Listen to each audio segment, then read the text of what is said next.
135 հատորից բաղկացած քրեական գործ է ներկայացվել։ Առերևույթ սա կարող է թվալ, թե բավարար ջանասիրությամբ 53, 51, վերջում 22 անձից բաղկացած քննչական խումբը կատարել է բոլոր հնարավոր ապացուցողական գործողությունները Սամվել Կարապետյանի եւ այլոց մեղադրանքները հիմնավորելու տեսանկյունով, բայց գործի ուսումնասիրությամբ պարզվեց այն, ինչպիսի մտահոգություններ մենք ներկայացրել ենք դատարաններին 10 ամսյա նախաքննության ընթացքում։ Ուրեմն տեսեք, հարցաքննվել են 40 անձ, որոնցից որևէ մեկը Սամվել Կարապետյանին վերագրվող արարքների առնչության վերաբերյալ որևէ փաստական տվյալ չի տվել։ Կատարվել են 81 զննության արձանագրություններ, բացառապես փաստաթղթեր են զնվել, այդ փաստաթղթերից որևիցե մեկում Սամվել Կարապետյանի անունը չի հիշատակվում։ Հիմա նման պայմաններում հմեկով ելույթ ունենալ, ներկայացնել, որ այնտեղ գումարային ահավոր թվեր եւ այլն, որ փողերի լվացման գործընթացն է կազմակերպել եւ այլն,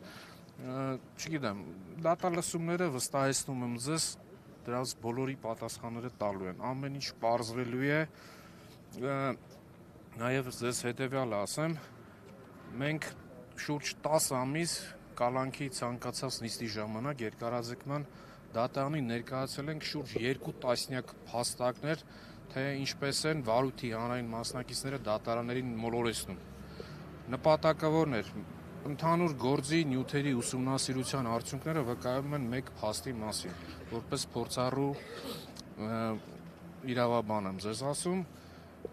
եթե որպես կանոն խափամիջոցը կիրառվում է կալանքը, օրինակ, կիրառվում է վարույթի ընթացքում անձի պատշաճ վարքագիծը ապահովելու նպատակով, այս գործի նյութերի ուսումնասիրությունը վկայում է հակառակի մասին։ Վարույթները, մոտ 10 վարույթ միմյանց միացվել, համատեղ քննվել են բացառապես մեկ նպատակով Սամվել Կարապետյանին ազատությունից զրկելու համար։ Հիմա իհարկե տնային կալանքի տակ է մեր վստահորդը, բայց իր ներազդեցության եւ ինտենսիվության աստիճանով այն որևէ կերպ գրեթե չի զիջում բանտային կալանքին։ Երևի այսքանը, ես վստահեցնում եմ, հիմա հասել ենք հրապարակային դատաքննության փուլ եւ ես կխնդրեմ հանրային մեղադրողներին, այն ինչ որ հեռուստատեսությամբ է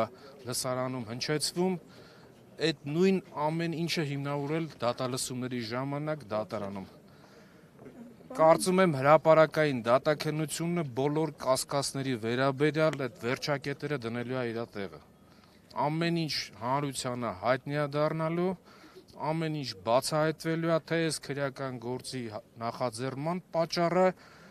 նաև համոզված եմ դրա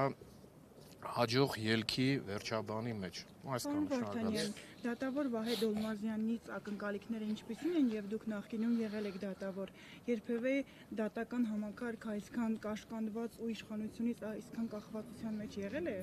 Լրիվ ուրիշ թեմա տարակ, բայց պատասխանեմ, դատավոր Դոլմազյանի հետ որպես գործընկեր շփվել եմ, բայց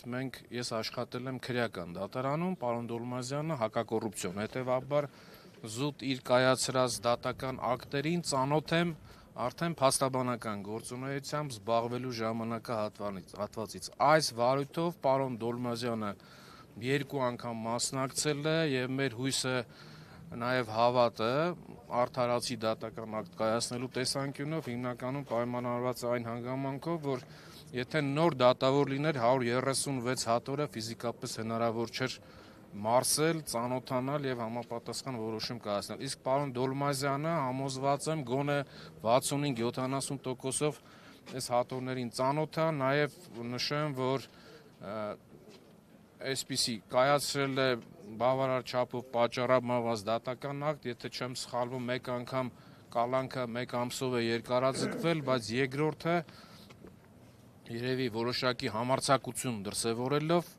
բանտային կալանքի միջնորդությունը մերժել է, ավելի ճիշտ մասնակի է բավարարել եւ որպես խափամիջոցը կիրառել տնային կալանք, ինչը կարծում եմ նախորդող իրադարձությունների պայմաններում բավականին համարձակ որոշում էր։ Ես դա ասում եմ նաեւ որպես նախկին դատավոր։